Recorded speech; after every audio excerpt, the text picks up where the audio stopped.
of Samuel chapter 9. First book of Samuel chapter 9. From verse 6. First Samuel chapter 9 from verse 6. It's a common story. We know about this story. In Echekuita na Saul, the first king of Israel. Saul, the first king of Israel. Wakatumwa na baba wake was on assignment. Ekundotsvaka madhongi anga araswa na baba vake. Mumba makaita challenge. Baba vake vakarasa madhongi, so ndokubva vatuma Saul kundotsvaka madhongi. At the end, the guy was blessed to a level yekuti he became the first king to rule in Israel. But the move yanga iripo ndeyekuti he was sent to look for the lost donkeys. Anyway, I'll read from 3. First Samuel chapter 9 from verse 3. Now the donkeys belonging to Saul's father Kish were lost. And Kish said to his son Saul, take one of thy servants with you and go and look for the donkeys. So he passed through the hill country of Ephraim, through the area of Shalisha, and they did not find them. Then they went to Shalim, to the district of Shalim, and the donkeys were not there. Then they passed through the territory of Benjamin, but they did not find them. But when they reached the district of Zuph, Saul said to his servant who was with him, come, let us go back, or my father will stop thinking about the donkey and start worrying about us. But the servant replied, that's when but the servant replied, look, in this town there is a man of God. He is highly respected. Everything he says comes true. Let us go there now. Perhaps he will tell us what way to take. Saul said to his servant, if we go, what can we give the man? We don't have food in our sack, is already gone. We have no gift to take to the man of God. What do we have? The servant answered him, look, he said, I have a quarter of a shekel of silver. I'll give it to the man of God so that he will tell us what way to take. So, the first king kwa Israel, chakaitika ndechekuti baba vake Kish vakarasa madhongi avo, ndokubva vauya kuumba kuzopa mukomana an assignment, basa rekuita kuti enda undotsvaka madhongi. Baba vakamupa this kind of statement yekuti tora muranda, take one of the servants, take one instruction ya baba, take one of the servants. Wellington Masenga pariseko pa Cape Town, may the good Lord bless you. Thank you so much for tuning in. Sister Shamiso M. Jake, thank you so much for tuning in. May the good Lord bless you. So Kish akataurira mwana wake Saul to go and look for the donkeys. Baba varasa madongi ndokubva vatuma mwana wavo, but varutora mwana wavo, take one of the servants with you, go and look for the donkeys. So ndokubva vaenda kunotsvaka madongi mumasango. Masango andaverenga panapa, there are about 5. Zanzi vakaenda ku hill country of Ephraim, nekushalisha, they did not find them. Ephraim, nekushalisha, they did not find them. Then they went to Shalim, and donkeys were not there. Then they passed through the territory of Benjamin, and donkeys were not there. And when they reached to Zuph, which means 5, nzvimbo dzavakaenda vachitsvaka madhongi, and donkeys were not there. Yet baba varasa madhongi. Vakomana vari kufungidzira kuti pamasango anokwana kuita 5 ari muarea munomu dzinofanirwa kuwana dhongi, but pamasango ese ari 5 havana kuwana madhongi araswa nababa. Muranda ndopa akaita this mindset akitaura kuna Saul, because Saul was now worried to a level yekuti anga kuti no, let us go back, because baba vanozova worried nekuti tsvaga tanonoka kudzokera kumba, let us go back. Muranda ndokubva ati there is no need for us to go back straight to the father. There is a man of God in the city, anova Samuel. Let us go to him. He will tell us which way to take. So Muranda ane an idea yakazova very successful, yakaita kuti mukomana azova anointed to be the first king of Israel. But mukomana vashaya madhongi musango, anga afunga kudzokera kumba kwavo kuna baba vake achiti ashaya. Masango ese avaifungidzira kuti vanowana madhongi anokwana kuita 5. Hakuna madhongi akawanikwa mumasango anokwana kuita 5. Zviri pachena ndezvekuti kana baba varasa madhongi musango, vakomana avaenda kumasango anokwana kuita 5, madhongi haasi kuwanikwa. Rega ndikasike kutsanangura something, the mystery behind masango avakaenda. Masango anokwana kuita 5, they just represent the common sense, reasoning, thinking capacity yemunhu. So there are things that are missing in life, and you are busy scratching your head, trying to think your way out, trying to plan and make things work, and donkeys are not there. Madongi andotara nezvavo is something that is missing in your life. Chaurutira kuedza kuita maplans nekufunga nekuronga kuti nchiitike. And I've come to tell you this. Kune mamwe madongi ekuti kana ukaenda musango au mawani. There are things that are missing in life. Zvekuti no matter you try to think deeper, you think in an excellent way, this and this. Ako iwewe madongi awawanire musango. Icho kwadi kuti baba pavarasa madongi arasikira musango. But mukomana atumwa kunotsvaka madongi anogona kutospenda masango anokwana kuita 5 obva ashayiwa madongi. Haako madongi, musango hamuna madongi. Masango avakaenda ndaaverenga anokwana kuita 5, which means there are things that are hidden in life zviri spiritual to the level yekuti good thinking or excellent thinking or great thinking haigone kukupa achievement ne success concerning the matter that is worrying your life. Musango hamuna madongi. That's why shoko raMwari harirambidza vanhu kufunga, but rinorambidza vanhu kufunganya. Parinoti do not worry. Kurati pane zvinhu zvaunofanirwa kuziva muupenyu kuti this matter is spiritual to a level yekuti I've tried in the natural, things are not working. I need to seek the mind of God through prayer. So vakomana vakaenda mumasango anokwana kuita 5, madongi hakuna. I don't know whom I'm preaching to. There are times yekuti unyatsoona kuti I've tried. Wafunga ichi, wazama ichi, waronga ichi, wazama ichi. Success yako, favor yako, blessing yako, breakthrough yako, iri kungoita hit on the wall. Yet you are doing what it takes and things are not working. Yet kune vamwe vakazviita and it's working. But I've come to talk to Saul. Kana Mwari vaine mission to anoint you to become the first king, it's not possible for you to find the donkeys mumasango. Kureva kuti madhonga aya anga akatoita kuvigwa naJehovha nokuti vari kuda kuti vasangane nemukomana vamuzodze. Vakaenda mumasango anokwana kuita 5, madhongi haana kuwanikwa. Haamo madhongi mumasango anokwana kuita 5. Why? Nokuti Mwari vane appointment iri divine nemukomana unonzi Saul. I'll skip niverenge pana 1 Samuel chapter 9 verse 15. In the statement iri pana 1 Samuel chapter 9 verse 15. And the Bible says, now the day before Saul came, the Lord had revealed this to Samuel. About this time tomorrow, I will send you a man from the land of Benjamin. Anoint him leader over my people of Israel. The day before Saul came to Samuel, Mwari vanga vataura prophetically, vapa a word of prophecy, a word of knowledge kuna prophet Samuel, kuti mangwana mpanguwa ino pane mukomana achauya pano. Zvoreva kuti kuenda kwa Samuel, kwa Saul kumba kwa Samuel, it was divine. But paabva kumba kwavo, baba vake vamuti enda undotsvaka madhongi, kwete kumba kwemunhu, madhongi ainotsvakwa musango. So baba vake vakamupa information inechekuita nesango.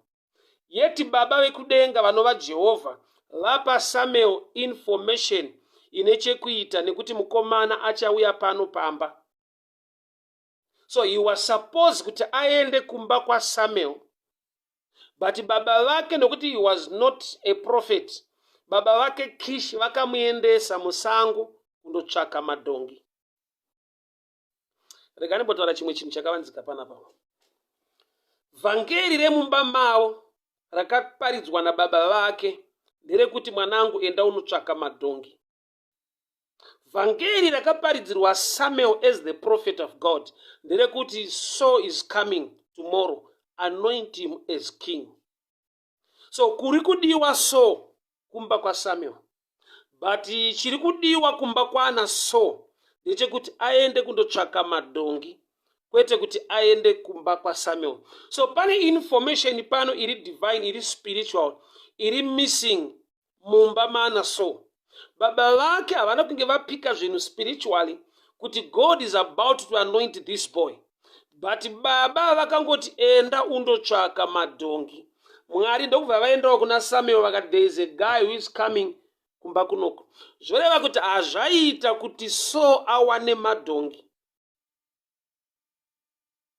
It was impossible for Saul kuti agone kuwana madhongi, nokuti already Mwari vati kuna Samuel, Saul is coming tomorrow, anoint him to be a leader over my people. The only way for Saul kuti aende kumba kwa Samuel, anofanirwa kunge ashayiwa madhongi. Amene wanoda kuti taure naye manhero anhasi.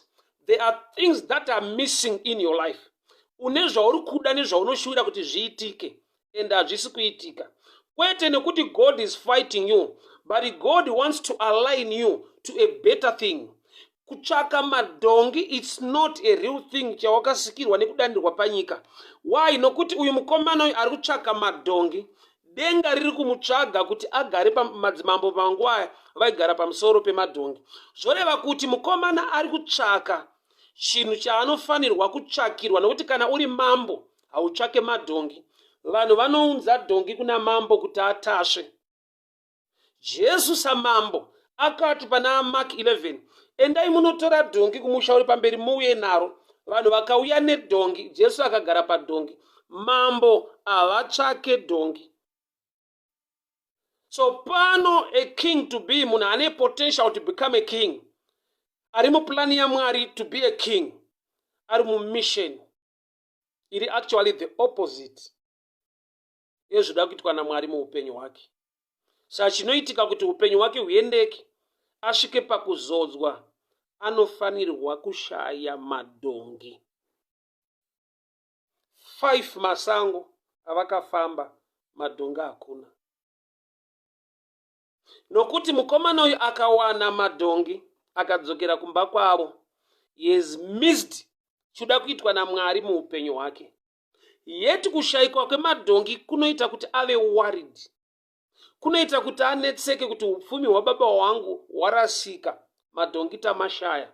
Yeti Mwari vari kuda kumalaina kuburikidza nekushayikwa kwemadhongi, ndokunokonzera kuti iye achiwanikwa kumba kwa Samuel, kwaudzwa Samuel naMwari kuti tomorrow I'm sending a guy, anoint him as king over my people.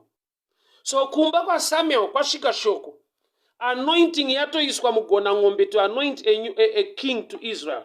But the mystery ndeyekuti this guy ane zvaari kutsvaga, haasi kutsvaga ushe, ari kutsvaka madhongi ekumba. Mwari vatoti kuna Samuel, the guy is coming tomorrow. Saka God has to make sure kuti Samuel haasi kuzowana madhongi.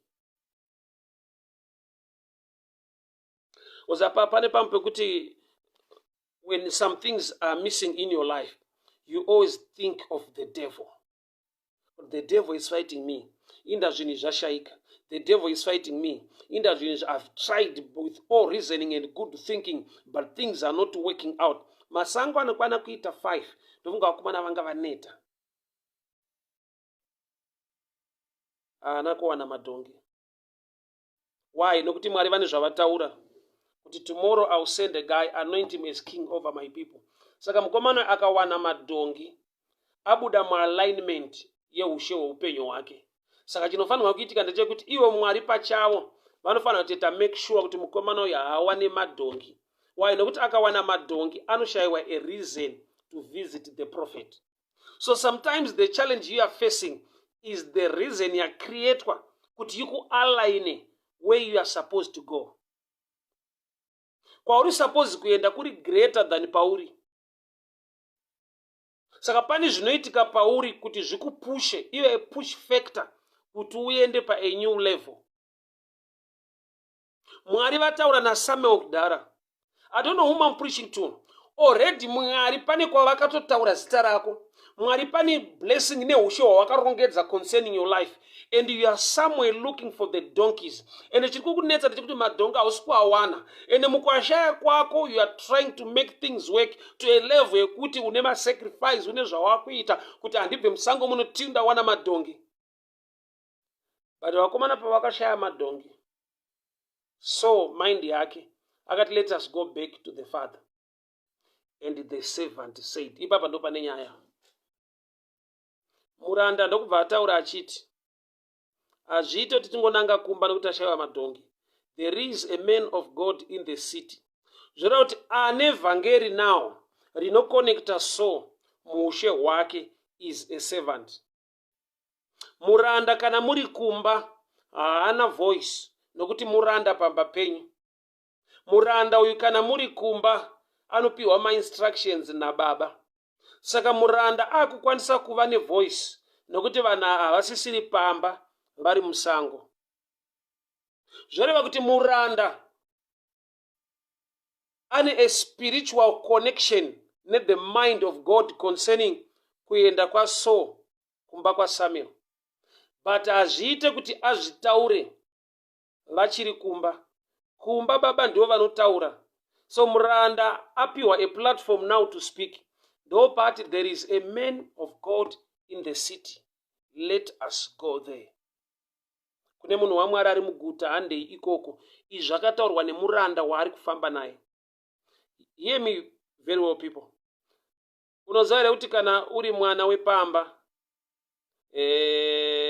you are more like a boss kumuranda wekumba kwenyu.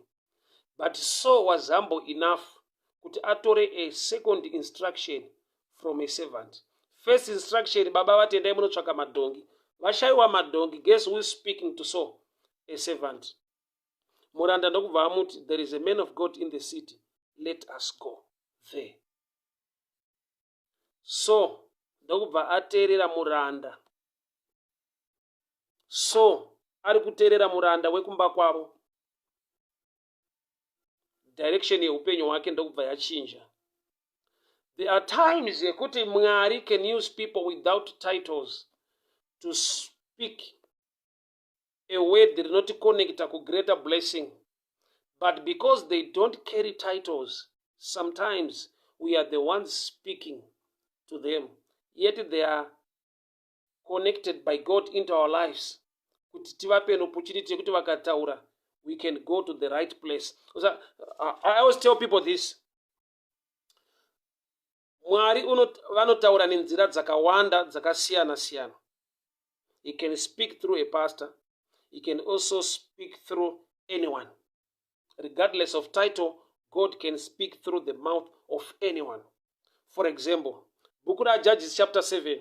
Mwari vakati kuna Gideon, kana iwo uchitya, tora muranda wako Pura, uende kukempi yevaMidhiana, unonzwa zvavanenge vachitaura. Throughout the whole camp of Israel, Mwari vakashaya munhu wekuita mouthpiece to encourage Gideon. Kusvika Mwari vakati Gideon, iwe chitora muranda wako Pura muende kukembi yemaMidianites. Vasvika ikoko zvanzi akanzwa maMidhiana vachitaura kuti ndarota chingwa chebhari chichiputsa musasa. Mumwe wacho ndokubva ati hakuna mumwe kunze kwaGideon. And Gideon was encouraged. Kudati there are times yekuti Mwari vanosa title aside. He can speak to you through anyone. That's why you need to respect people. Despite titles, whether the church, the society, level of education, maybe, I mean, as levels and standards, but I've come to tell you, it takes great humility.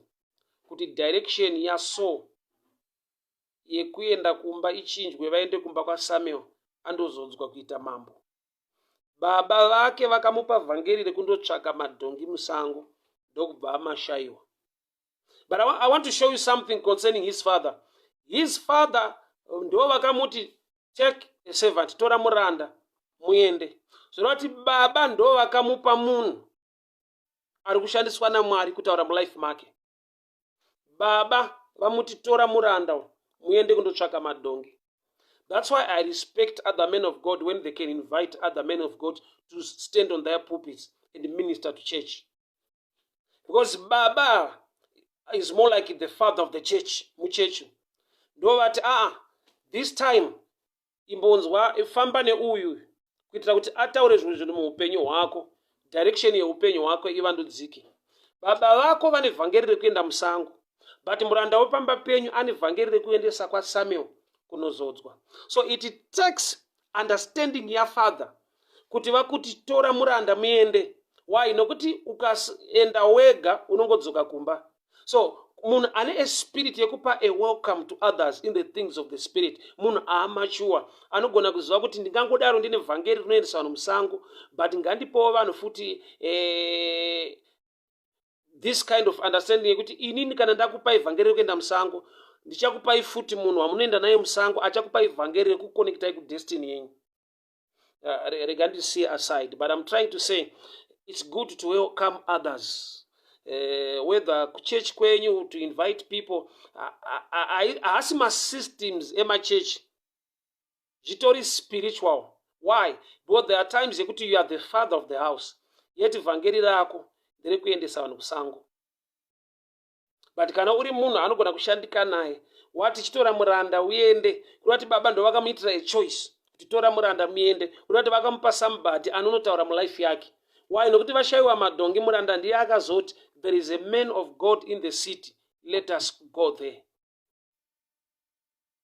So was humble enough to accept message yabva kumuranda, ndokubva vaenda kumba kwaSamuel.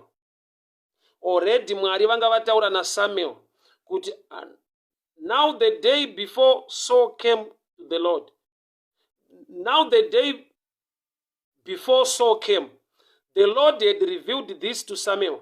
About this time tomorrow, I will send a man from the land of Benjamin. Ndiri kutuma munhu kubva kunyika yekwaBenjamin. I want you to anoint him as leader.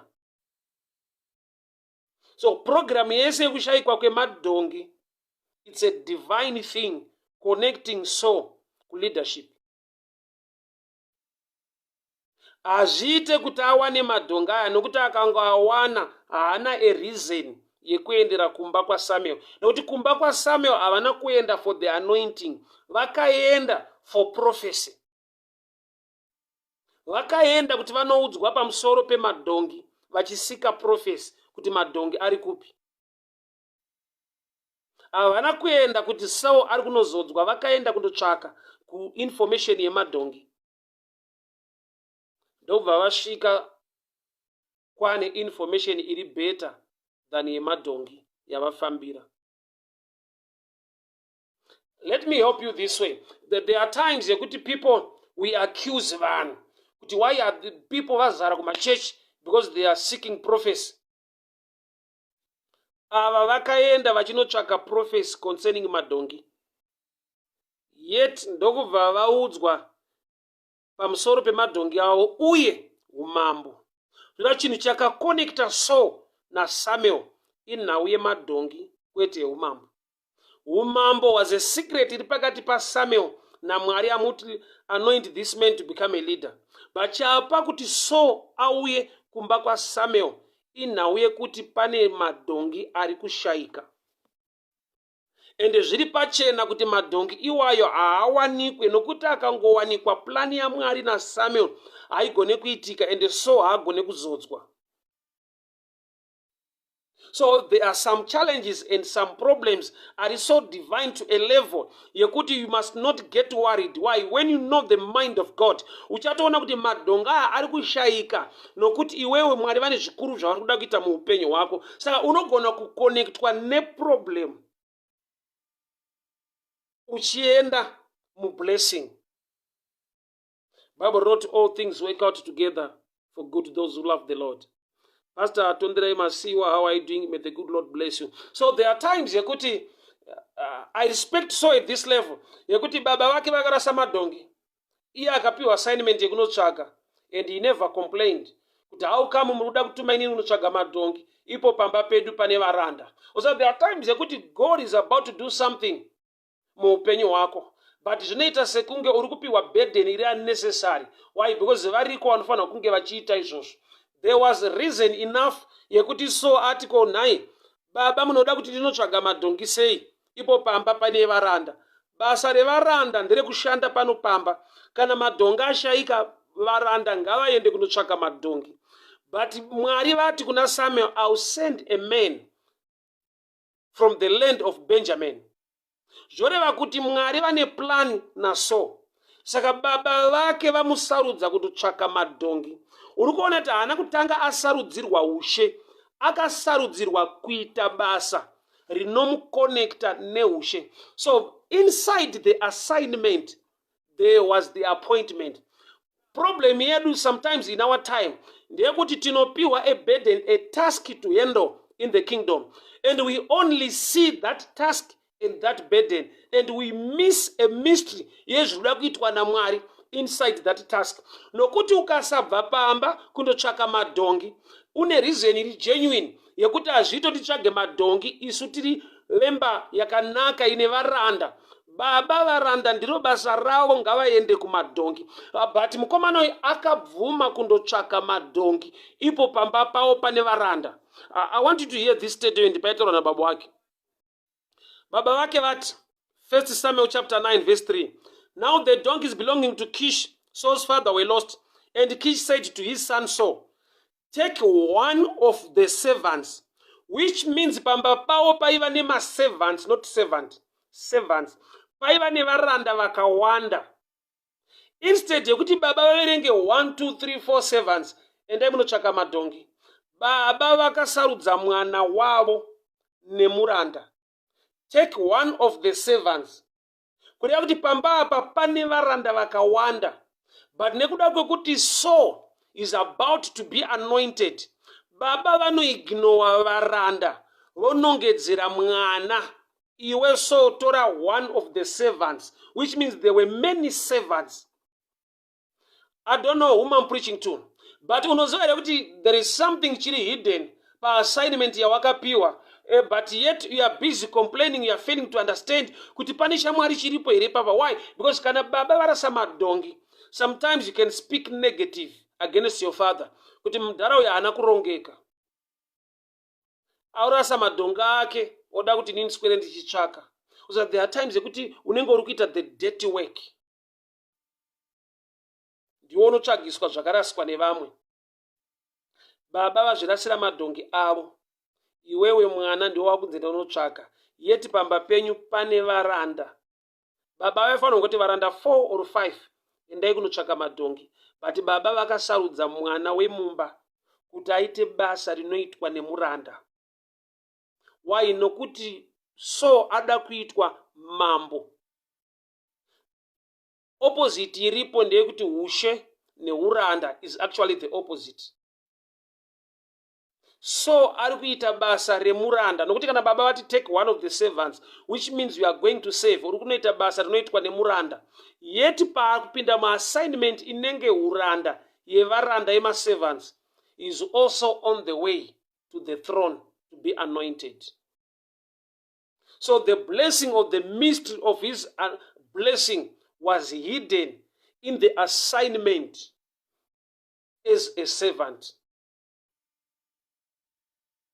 Baba varasa madhongi, voti mwanangu chitora muranda enda unotsvaka. He had a reason to complain. He had a reason to complain. He had a reason to complain. Kuti saka takanyora varanda vakawanda basa pamba pano, ngavaende kundotsvaka. But baba vake chakavapa kusarudza Saul, it was divine. Yet kunenge kumudzvanyirira kana kumutsikirira pane vamwe vana pamba. Baba pavakasarudza. So there are times yekuti in the natural realm unoyanzona kuti ndini ndiri kuita all the dirty work, zvimwe zvese zvoda kuitwa, vanhu they look vanongotarisira kwandiri. There are times yekuti there are a lot of people kwaunobva vaunotarisira kuti dai tabatsirana pamwe chete taita zvinhu zvikumusha, dai ndaida so ndabatsirana mama, dai unongona kuti the burden rinenge rikuiswa pauri. The burden is so much on you. Vamwe vakanyarara.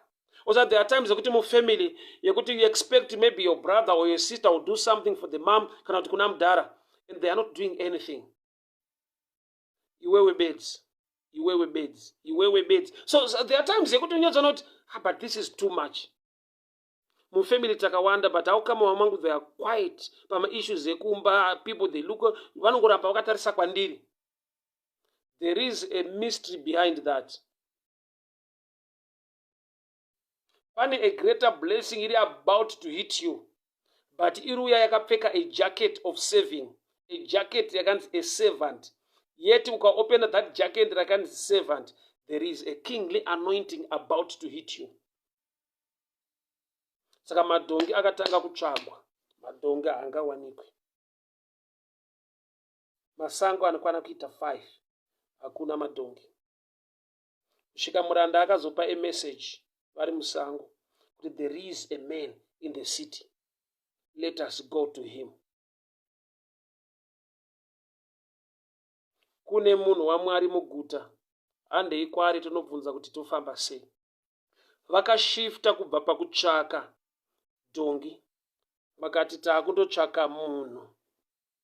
Vakasiya dhongi vakaenda kumunhu. Why? Nokuti vaitoziva kuti munhu iyeye achatiudza kune dhongi. But era number 1 ndeyekutanga nekunotsvaga dhongi, ivo vachitoziva havo kuti kune munhu unogona kutiudza kune madhongi. Kuna chavakatanga kuita, vakatanga vaignore kune information, vakatanga vaenda mumasango kundotsvaka dhongi. Yet muranda aitoziva kuti there is a man of God, there is a prophet in the city who will tell us. So kana muchiziva kuti muguta mune a prophet anogona kukuudzai, why you wasting time muchienda mumasango anokwana kuita 5 muchishayiwa madhongi? Sometimes we believe in our own strength, in our own ability, ignoring the information of the word or the word of God. I'll help you this way. Vakomana ava pavakaenda kumba kwaSamuel, zvoreva kuti muranda paakati there is a man of God in the city who is highly respected, everything he says comes true. Kana uchiziva iwe une information yese yekuti there is a prophet in the city anoreva zvokwadi asingapotsi, why watirega tichiuya musango tichifamba masango anokwana kuita 5, yet you know kuti there is a man of God in the city who is highly respected and anogona kutiudza kune madhongi? Ndo problem yatinayo sometimes yekuti we try at our own ability, we try with our own common sense. Why? Nokuti pavakaenda masango 5, they represent common sense, they represent ability yemunhu yekuita zvinhu. So vakaenda mumasango vachinotsvaka madhongi, yet muranda aine information yaanoziva kuti there is a prophet in the city. Zvaigona kuvaseva time dai muranda akangoti vachingobva pamba, let's not go for the donkeys musango, let's go for the prophet, so that tikava neinformation towana right direction. But vakatanga nekuenda mudirection yavo vasina right information. Nguva yataakurarama, we need to seek the advice of the mind of God before we do something. Why? Because we can actually waste time trying to do something with all human effort and ability, and that thing will not work, because there is a reason yekuti mushayiwe madhongaya, nokuti mukawana kwamuri suppose kuenda muende. Saka mukomana akarega so vachitsvaka madhongi, masango anokwana kuita 5, yet aiziva kuti there is a prophet in the city. What am I saying? Haufanirwe kutanga nekunoita zvinhu, unofanirwa kutanga nekutsvaka Mwari anogona kukuudza maitiro ezvinhu. It will save you time. Mukaenda musango muchinotsvaka dhongi, ende dhongi iri ramusingafanirwe kuwana, munopedza masango hamuri wane, nekuda kwokuti mukawana madhongi, you will miss the plan of God yekwamuri kudiwa. Saka madhongi chiri kuita kuti vakomana vaashaye. God was involved mukushayika kwemadhongi, nokuti already Mwari vanga vakaudza Samuel kuti mangwana pane mukomana achauya pano, anoint him. Saka vakomana vakapedza nguva nekumhanya mumasango vasingamhanye kuna prophet. Prophet represents the mouth of God or the voice of God or the word of God. Kuda kuti when you ignore the word, you waste time, because unopedzera wakuita zvinhu zvisingaiti. So it's good to know kuti zvandiri kuita zvinoita here. That's why I love and respect a man called David. David anga asingaende kuhondo kuti akunde. David aitanga abvunza maresults ehondo yacho kuna Mwari. Ishe ndiende here? Mwari wamuti enda, pursue, overtake and recover all. Zvoreva kuti David aitanga atsvaka results asati apinda mubattle. Yet so much wisdom. Why? Because aitoziva kuti kukunda kunobva kuna Jehovah. David anga asingaende mubattle achida kundokunda, aienda kubattle achiziva kuti akakunda. Because when you fight from the point of victory, wasiyana nemunhu ari kufighta to get victory. I hope you to understand this one. When you fight from the point of victory, unenge une much confidence. Because you know kuti Mwari harevi nhema, Mwari vati ndinobudirira. So when you fight from the point of victory, wasiyana nemunhu ari kuita fight seeking victory. So first things first, vakomana kana mukomana aiziva kuti there's a prophet in the city, there was no need for them kuti vaende kundotsvaka madhongi musango. Vaifanira kutanga vatsvaka munhu ane information inovakonekta kuchinhu chavari kutsvaka. Bible harirambidze vanhu kutsvaga. Saka richiitiro, but first seek the kingdom of God and his righteousness. Kuti that order saves time. Asi chekutanga tsvakai umambo hwaMwari nekururama kwake. Kuti Mwari vari kutipa order. Havana kurambidza vanhu kuti vapote vachitsvaga munhu anotsvaga. Vanhu vese zvatiri kuita muupenyu tine zvatiri kutsvaga. But Mwari vakatipa order. That's Matthew 6:33. But first, ukaona statement yatanga nekuti but, kune nyaya yanga iri kumashuro. But kuti asi, seek first his kingdom and his righteousness, and all these things will be given to you. And all these things shall be added to you. Cannot all these things will follow you. Kuda kuti Matthew 6:33 is strategy, I order iri mu kingdom. Kuti haurambidzwe kuti uve nezvinhu, but pane nyaya usaronge rwendo rwekuenda kudhongi, usina kuronga rwendo rwekuenda mumindset yaMwari, mukuknowledge, mukuziva from the mind of the prophet Samuel kuti ndofamba sei. Getting information, woshanda neinformation yauinayo, than kutanga kushanda usina the right information, unopedza masango 5 ende madhongo acho asiko. 5 masango, hakuna madhongi. Aenda kupi madhongi? Madhonga haawanikwe, haamo musango. Nokuti madhongi vakangoawana, Israel haisi kuzowana mambo. Why? Because God is ready to anoint Saul to become the first king of Israel.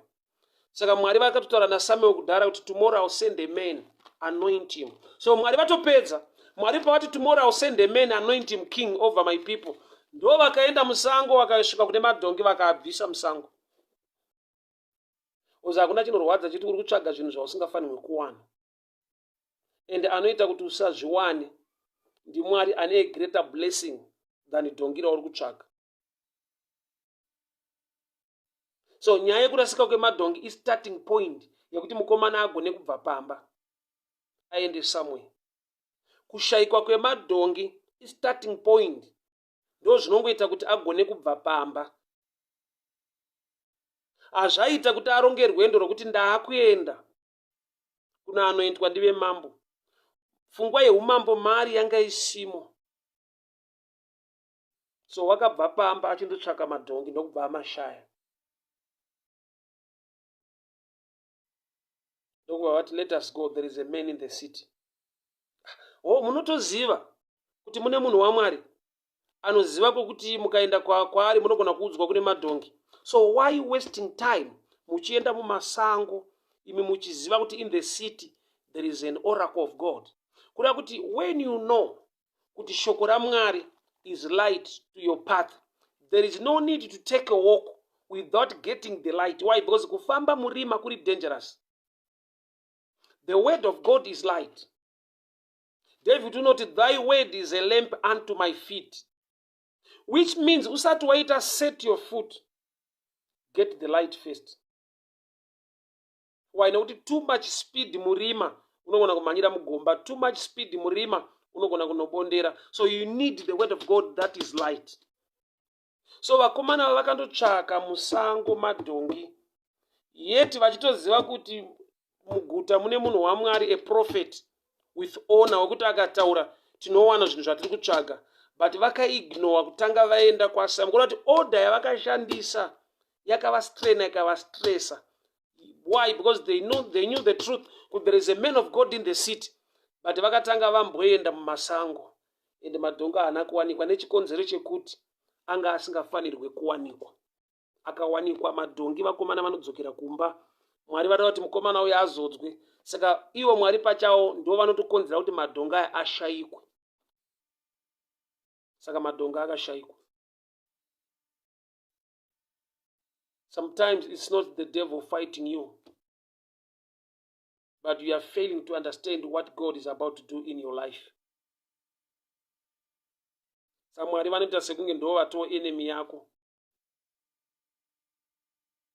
Okay, Luke chapter 5. You will see kuti the first disciples, vadzidzi vaJesu, kuti vagone kuva vadzidzi vake.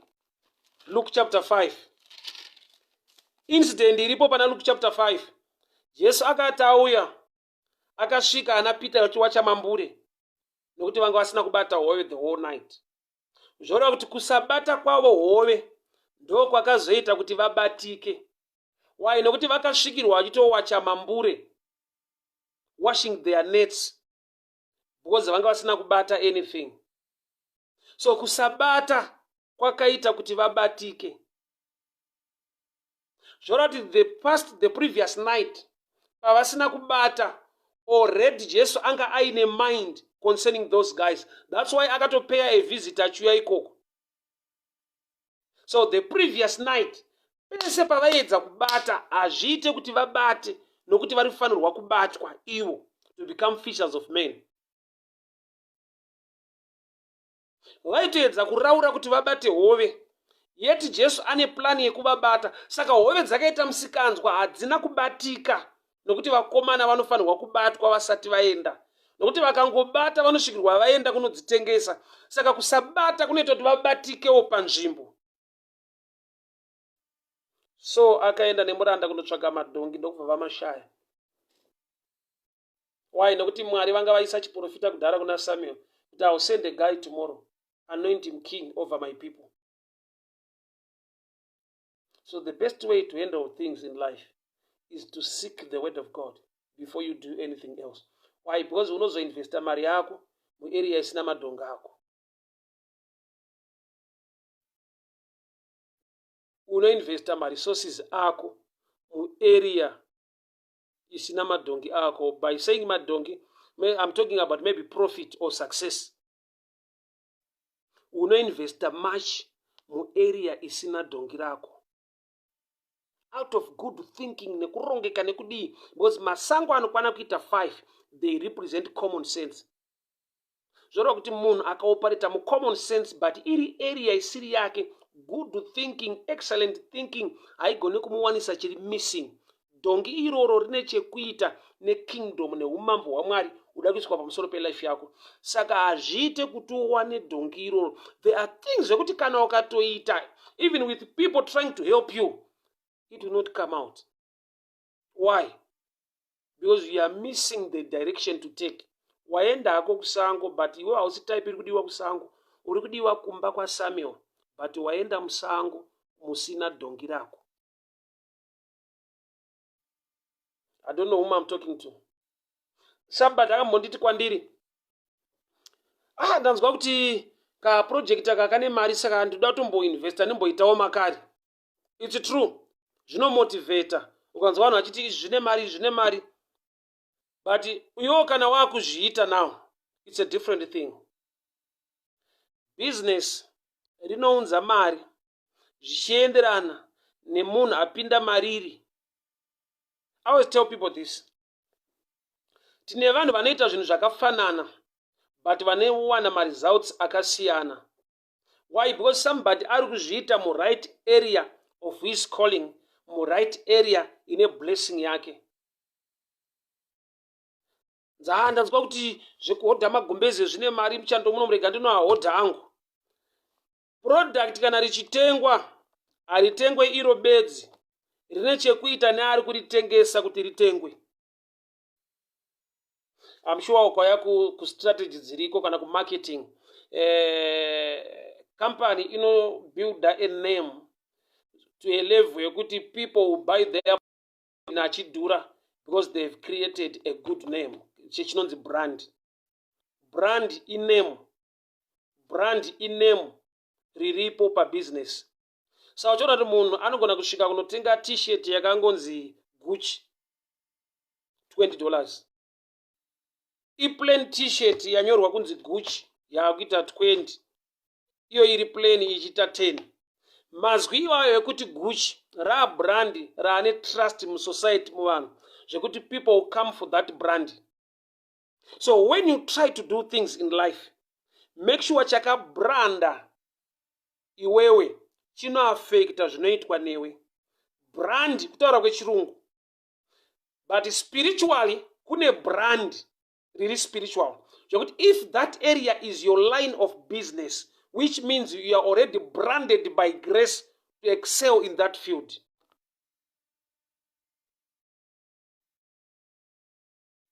Koma Caesar, pari seiko pa Dallas, Texas. Thank you so much for tuning in. It has been a long time. May the good Lord bless you. May the good Lord protect your family. Koma Caesar Nimslanga. May the good Lord protect you. Thank you so much. So you see, kuti kunotsvaka madhongi musango hakuna kuipa. Kana musiri kudiwa kumba kwa Samuel, mukatsvaga munoawana. But mukanotsvaka madhongi musango, iwo Mwari vakataura na Samuel kuti mangwana pane mukomana chaya kuno kumuzodzi. Mwari ndo vachaita kuti uashaye. Kuda kuti waenda mu right area, but mausina kubrandwa na Jehovah to be successful in that area.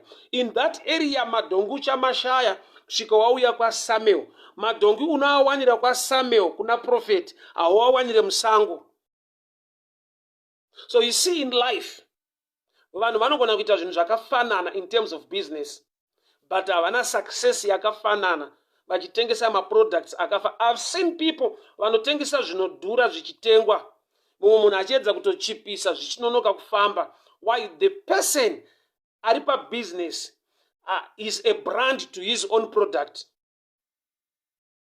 Oh, I'll leave that one aside. So don't try to look for donkeys. Hausiri meant kutsvagira musango. Hauri suppose kuna atsvaga from the mouth of the prophet. Nyasha dzaMwari dzikakuputira mufield yauri kuopareta, vanhu kana vakudhila nemaproducts ako, they are being motivated or pushed by the grace you carry towards that thing.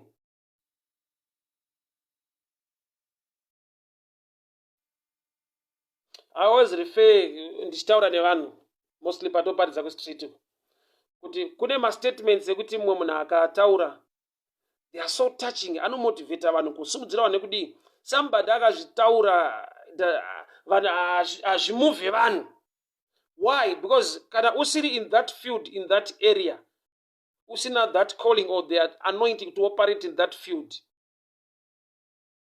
success inotiza. Haisi kutiza zvauri kuita, iri kutiza ari kuzviita.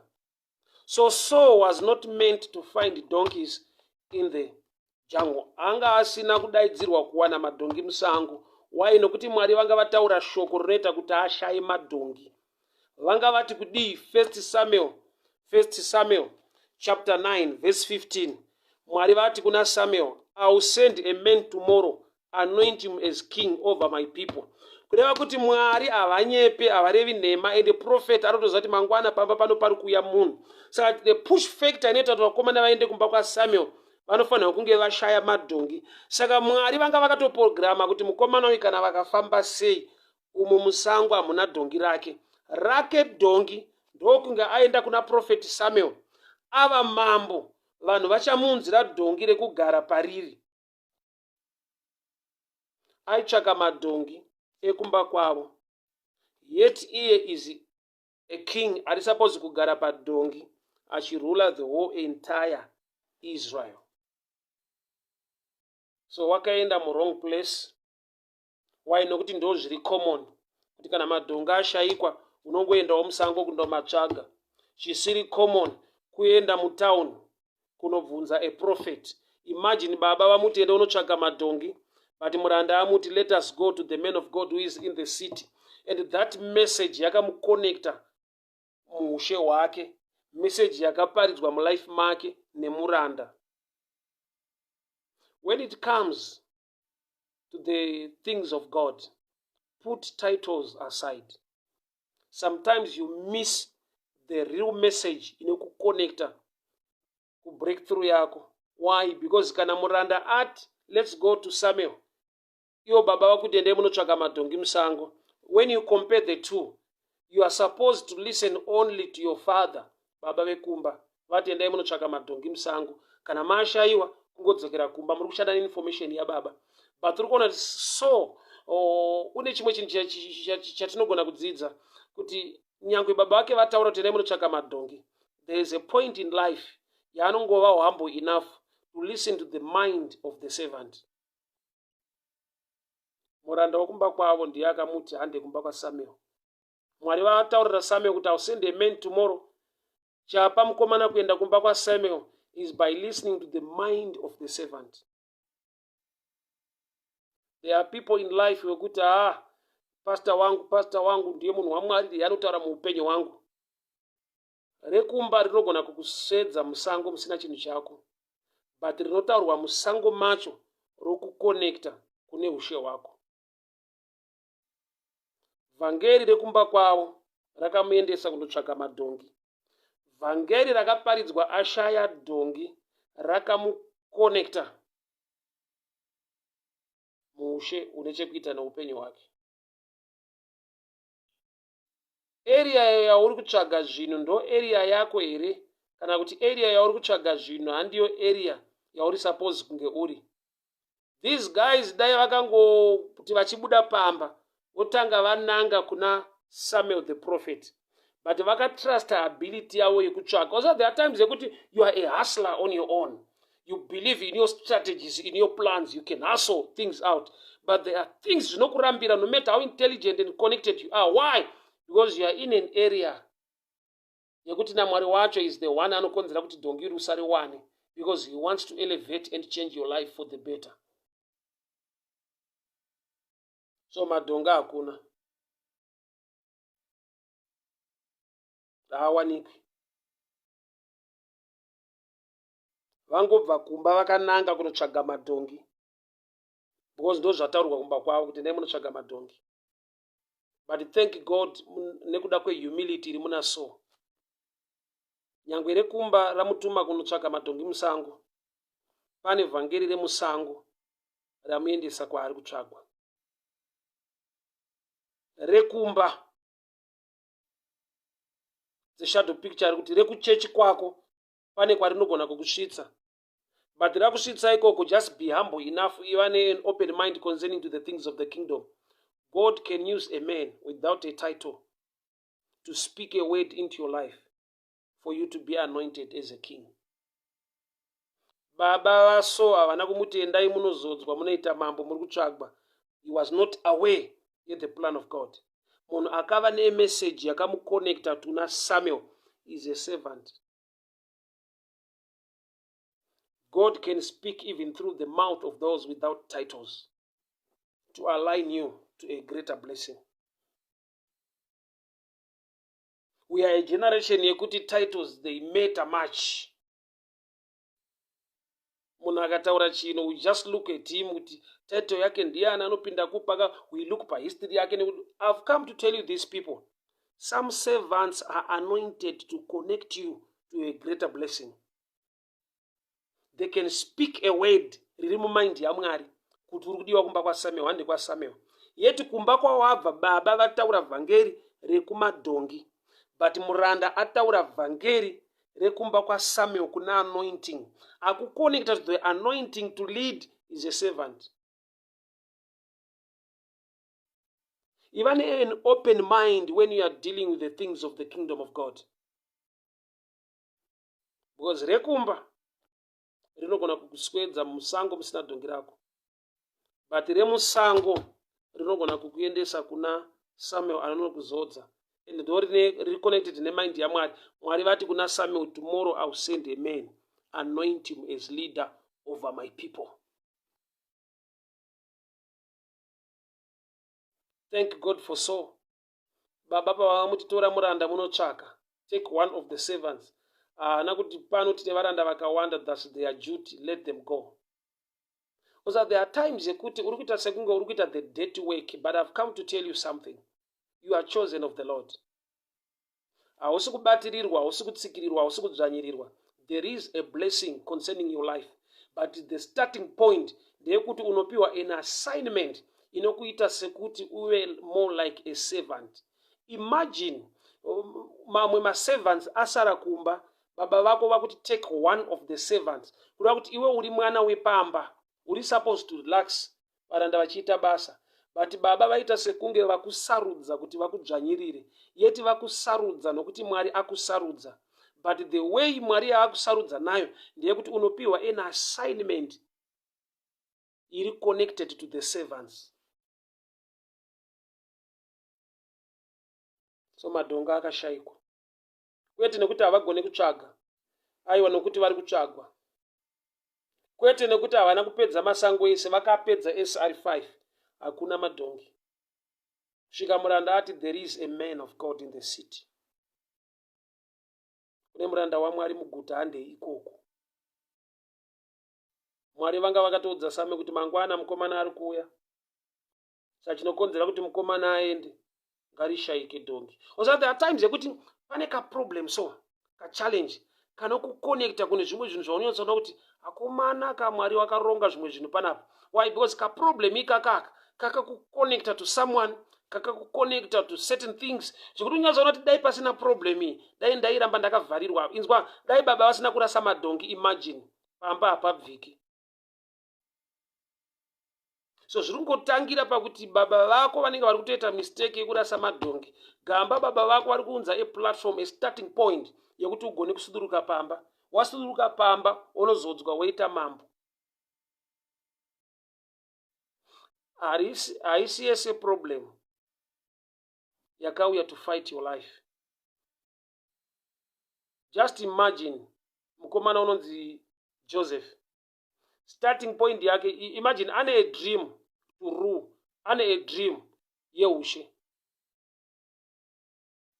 And a dream yake ine chekuita neimwe nzvimbo yaachaenda kunonzi kuEgypt. Iye agare sa Joseph akarota but hana mari transport. Saka chakaitika chi akatengeswa, akatakurwa nemaIshmaelites, akanotsvetwa kuEgypt. Chakamubvisa kumba kwavo achienda kutosvika kuEgypt, haana kuplana. Akavengwa. Imagine Mwari vachishandisa ruvengo to push you to a better level in life. Kuvengwa kuri unnecessary kwakuti it's a family thing. And you wonder kuti vanokuvengerei, they are your brothers. They are supposed to protect you as a last born. But as a last born, you are supposed to protect them family. They fight you. And that fight yakamumuva kuti agone kusvika kuEgypt. Ari muEgypt ndokubva avengwa, ndokubva afremerwa nyaya namai Potifa, ndokubva aenda kuprison. Ruvengo, ushe. So pese pane challenge, mostly we see the devil fighting us. But there are times that God is working something out good. Zvekuti chatopusha kuti madhonga ashayike, pane kwauri kudiwa. Kune a blessing it is supposed to hit your family kuti imba ive imba yeushe. But imba yasarudzwa naMwari kuti ive imba yeushe ndo imba inorasa madhongi. So there are times where you blame kwaunobva or you blame environment yawakakurira.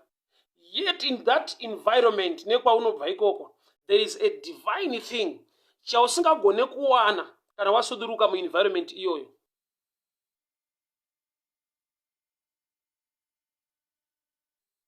Pane zvaunogona kudzidza ukadonha mulife, zvausingagone kudzidza dai wanga usina kubvira wadonha. Kudonha chaiko muupenyu kunoofa zvinhu tu, pain nelesson. Kuwira pasi muupenyu kunoofa zvinhu zviviri, pain nelesson. But mostly we focus on the pain. We complain, we blame other people. We don't take advantage of trying to learn something. Why not? For example, uri kufamba wochedza wodonha. Paunodonha pasi zvinorwadza. But ukatarisa kuti chawatsika chii, ukaona kuti igoko rebanana. In the future, hausi kuzodonhedzwa nemakoko emabhanana. Why? Because kana wadonha, waona kuti chakudonhedza chii. Ukazofamba ukaona pamberi pako pane goko rebanana.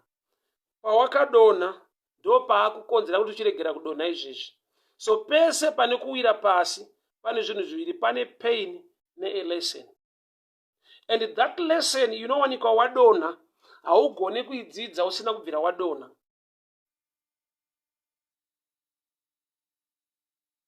So kune a challenge inova a push factor to a better place in your life. Luke chapter 2. Mary aine pregnancy yaJesu arikuda kundobereka asvika kuBethlehem. Vanhu vakaramba, vakaenda apa zvikanzi pano pazara, pano pazara, pano pazara. Kuenda kwaakanoita kudanga yanga isiri choice, kurambirwa. But kurambirwa ikoko was a covering, a blessing of God concerning the baby. Why? Because Herod paakatera achiuraya vana vane 2 years and below. The reason why akapotsa kuuraya Jesu inyaya yekuti anga ari kudanga remombe. Herod aitsvaka kunoberekerwa lanhu kwete kunoberekerwa mhuka. So rejection ikako kanga kari godly. Why? Because kane protection iko kari ka rejection. Ka rejection ikako kakaloda protection.